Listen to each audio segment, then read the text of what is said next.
As the spunky, no-nonsense grandma on the Beverly Hillbillies, Irene Ryan made America laugh a lot. However, her real-life tale differed greatly from the one she portrayed.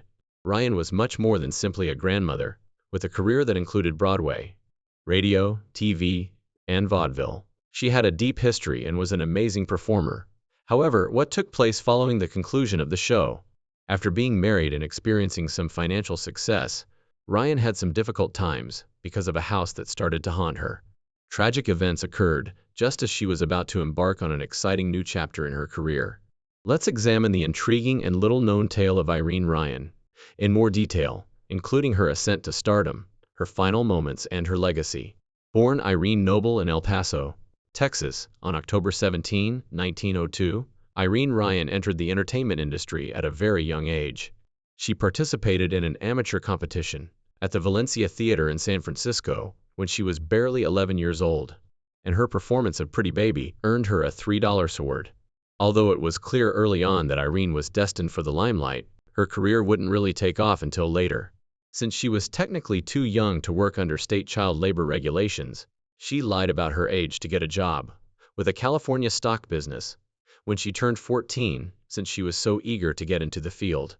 She was not really interested in school. She only stayed in high school for 2 years before deciding to pursue acting full-time. She spent the following 4 years honing her craft in stock theater before attempting to establish herself in show business. Irene traveled throughout California to participate in variety shows and musical comedy, where she truly found her calling. She met another vaudeville performer, Tim Ryan, at that period. They married in 1922 and soon became a cohesive unit on and off stage. In addition to being husband and wife, they worked together professionally for 20 years, which enabled them both achieve considerable success in the entertainment industry. Irene and Tim Ryan made their name in vaudeville before switching to radio and starting their own program. Tim and Irene. A charming but disorganized woman was the subject of the pair's humorous Stupid Dora sketch, which soon captured the attention of audiences all over the country. As their popularity grew, they were invited to appear on prominent shows of the day, including The Bob Hope Show and The Rudy Valley Show. Irene started to make progress in movies as her comedy skills blossomed on radio. She co-starred with Tim in a number of comedic shorts that were featured in a total of 11 movies. Among their notable pieces were Will You Stop 1937, Hamlet and Eggs 1937, and The Wacky Family 1936. Their on-screen chemistry reflected their in-person collaboration, but in spite of their success in the workplace, their marriage finally broke out in 1943. However, their cooperation did not completely cease after they parted ways. Even after splitting up, they kept collaborating on movie projects. Comedian Bob Hope dedicated his career to providing entertainment for American troops serving abroad during the height of World War II. Irene, who had previously worked with him on The Bob Hope Show, was keen to help. In order to perform for soldiers, visit veterans' hospitals, and cheer up people in need, she joined Hope's USO tours and traveled all over the world. Her commitment continued after the war, as she continued to use her performances to improve people's spirits during the Berlin airlift in 1948. Bob Hope, who understood the need of humor during difficult times, once said that their purpose was crucial. I assure you that there is nothing more valuable than laughter on the front lines. The big men who are giving and taking the terrible business that takes on there are precious. When they approach you, shake your hand and murmur thank you, he said. There's a lump the size of Grant's tomb in your throat. Just picture those people saying thank you. Take a look at what they're doing for you and me. Bringing happiness to the warriors was more than simply another performance for Irene. It was a way for her to give back and use her skills for something meaningful. Irene Ryan was busy establishing herself in the 1950s, landing parts in a number of television programs. However, nothing could surpass the significant opportunity that was approaching her in the 1960s. Ryan had her sights set on the role of Granny Daisy Moses, a spunky, no-nonsense matriarch who became the center of the Clampett family when the Beverly Hillbillies were in development. Despite her extensive experience, she nearly lost out on the position. Ryan wasn't even considered by Paul Henning, the show's writer, who relied on his casting agent to locate the ideal grandmother. Irene was rather upset that the agency didn't think she was the right fit. Ryan made the decision to act because he did not want to be overlooked. She made a daring pitch for herself and called up Paul Henning. See, Paul, do I have to convince you with my gray wig and shawl? The El Paso Times said that she retaliated. She won't be able to keep up with those 7 to 7 hours if you choose someone older for the position. She was given another chance because of her confidence and excitement, but Henning later offered an alternative account. When Ryan dropped by his office one day, he asked her straight out if she felt she could play a hillbilly. He recounted in an interview with Met V Legends. She immediately launched into a story that demonstrated her suitability for the position. She asked, "Are you kidding? We were backstage waiting for the curtain to rise when we performed in a theater in Arkansas with a stock company. When it didn't, we asked the manager why he hadn't allowed the audience in, and he replied that if he did, they would take away the seats." Irene Ryan had the experience, the right spirit, and the right humor to make Granny Moses come to life. "So yes, I know hillbillies," Henning added. B. Benador was there to try out for the part of Granny, and B approached me and exclaimed, "That's Granny," as soon as Irene Ryan finished reading her lines. She was simply fantastic. Irene Ryan was then cast in the Beverly Hillbillies' Granny Daisy Moses, the role that would become the high point of her career. The show, which began in 1962 and quickly became a cultural hit, followed Buddy Ebsen's character Jed Clampett, a simple man who found oil on his land and suddenly became wealthy. Rather than living in his comfortable country setting, he chose to move his family to Beverly Hills, putting them in a humorous conflict between high society and down-home country life. In addition to Ebsen, the cast included Max Baer Jr. as the silly but endearing Jethro Bodine, Donna Douglas as the charming Ellie Mae Clampett, and, of course, Irene Ryan as Granny, the tough-spirited matriarch who kept everyone in line. The show immediately won over viewers, and within 3 weeks of its premiere, the Beverly Hillbillies broke the record for the fastest ascent to the top in television history. IMDb claims that it even outperformed Bob Hope's iconic show in terms of viewership, something that no other program at the time was able to accomplish. However, behind the scenes, the producers kept some secrets from the public in order to preserve the magic of the show. And even now, years later, the Beverly Hillbillies remains a beloved classic, with reruns still airing for new viewers to enjoy. Despite the Beverly Hillbillies becoming one of the biggest TV hits, Ryan never let herself settle in too soon after landing the role. She confessed in a 1965 interview with the Star Gazette, "I'm always the first one on set for every scene. A constant fear of losing her job. I've always arrived on time. I've always been afraid of losing my job. And to be honest, I still feel that way." That fear wasn't unjustified. Ryan had worked hard throughout her career, performing in vaudeville, adjusting to radio, and transitioning into TV and movies whenever the opportunity presented itself. She had discovered early on that stability was something she could never take for granted, because show business was unpredictable. Irene Ryan was 59 when she first played Granny in the Beverly Hillbillies, and one of the most amazing things about her portrayal of Granny Daisy Moses was how much older she appeared on screen than she was in real life. Even at the height of her fame, she remained alert and prepared for anything, understanding that everything could change in the blink of an eye.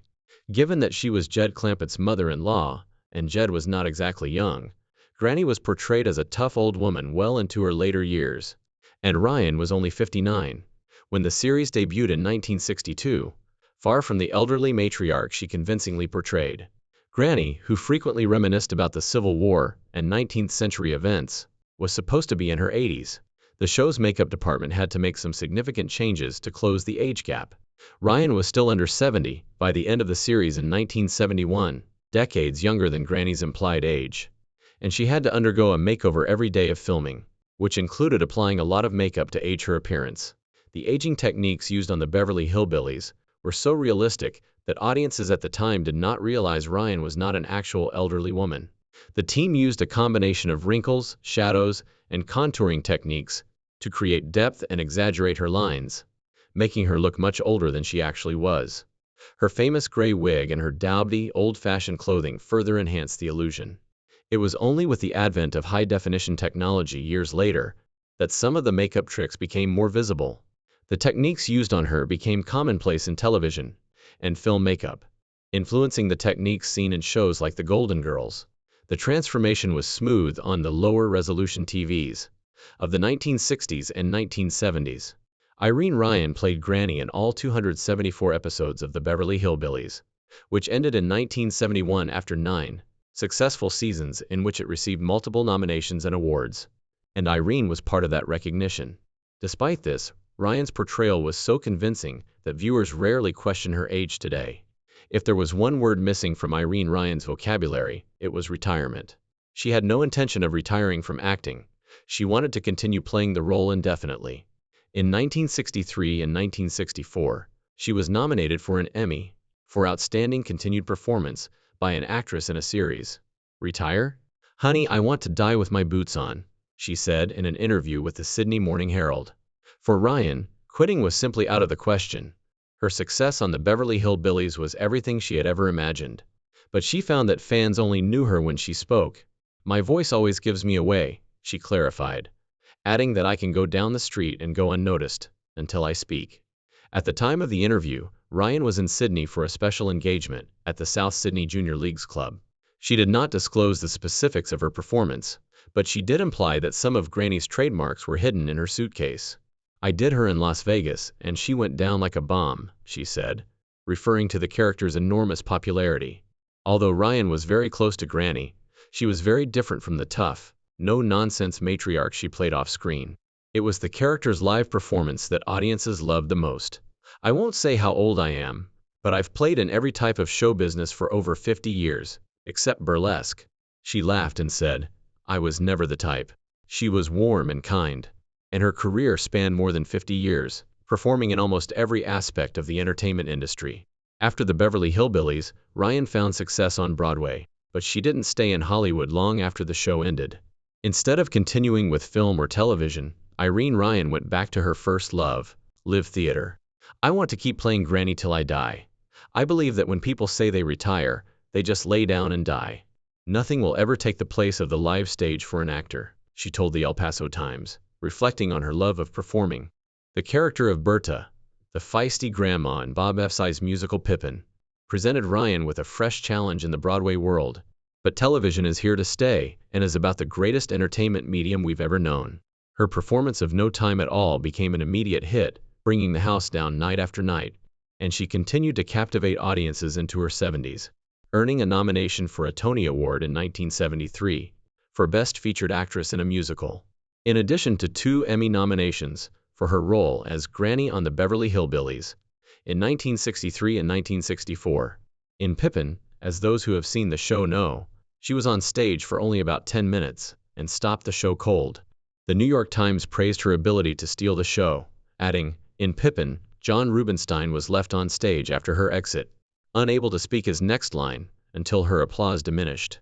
Even at 70, Ryan kept up with the fast-paced Broadway scene, managing the backstage chaos like someone half her age. Despite her diminutive size at 52, Ryan's energy was boundless, and she frequently stayed backstage with the crew long after her performance was over. Years of prudent investments and careful saving had allowed her to secure a comfortable life for herself financially. At the time of her death on April 26, 1973, she was worth $1 million. She continued to act until the end, having a stroke while on stage. She was flown back to Los Angeles, where she died, with glioblastoma and arteriosclerotic heart disease listed as her official causes of death. Perhaps more than anything else, Irene Ryan was devoted to her craft, and she left her entire fortune to students. Despite her passion for acting, Irene Ryan embodied the same grit and determination that made Granny on the Beverly Hillbillies such a memorable character.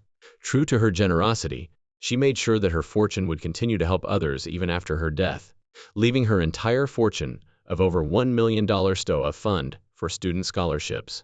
She also had a strong commitment to giving back, establishing the Irene Ryan Foundation to support aspiring young actors. According to the Atlantic City Press, in her last days, Ryan was performing on Broadway in Pippin, where she debuted at the age of 70 as Berta, a regal but vivacious medieval grandmother. Since she had no immediate family to leave behind, she donated her entire estate to the foundation, establishing theater student scholarships that will continue to support future generations of performers. She was nominated for a Tony Award for her performance, which was evidence of her lasting talent. But on March 10, 1973, she passed out on stage and was taken to St. John's Hospital in Los Angeles. She died of a stroke on April 26. Buddy Ebsen, her co-star in the Beverly Hillbillies, once said she was a pleasure to work with, a sentiment that many of her acquaintances also shared. She may have been Hollywood's Granny, But to many, Ryan was much more than that. Her legacy endures through the laughter she brought to audiences and the opportunities she created for aspiring actors. Ryan was a beacon of light that shines on stage, television, and behind the scenes with her foundation. Even decades after her death, the legacy of Granny Moses inside Irene Ryan's abandoned home. Irene Ryan left behind a legacy of wit, laughter, and memorable performances. But one lesser-known aspect of her life is the house she once owned. An abandoned house that has since fallen into disrepair and serves as a silent reminder of the actress's life outside of Hollywood. Although Ryan's portrayal of Granny Clampett made her famous, her real-life home was more modest than the opulent Beverly Hills mansion she portrayed on television, and it has been left to the elements over the years, with nature gradually taking back the property. Some say that old newspaper clippings, framed photographs, and memorabilia still line the dusty shelves, providing a glimpse into the life she led away from the cameras. According to reports and urban exploration accounts, the house is still mostly undisturbed, with furniture, personal belongings, and even some relics from her career scattered inside. Though her once vibrant home is now a forgotten relic of Hollywood's golden age, fans of the Beverly Hillbillies still cherish Ryan's memory, remembering her not only for Granny's comical antics, but also for her genuine generosity and commitment to the art form. Ryan died in 1973, leaving behind a fortune that she used to support aspiring actors through the Irene Ryan Foundation. Her legacy endures despite the abandonment of her home. If you appreciated this in depth, look at the lives of Daisy, Granny Moses, and Irene Ryan. Please like, subscribe, and enable notifications for more posts like this.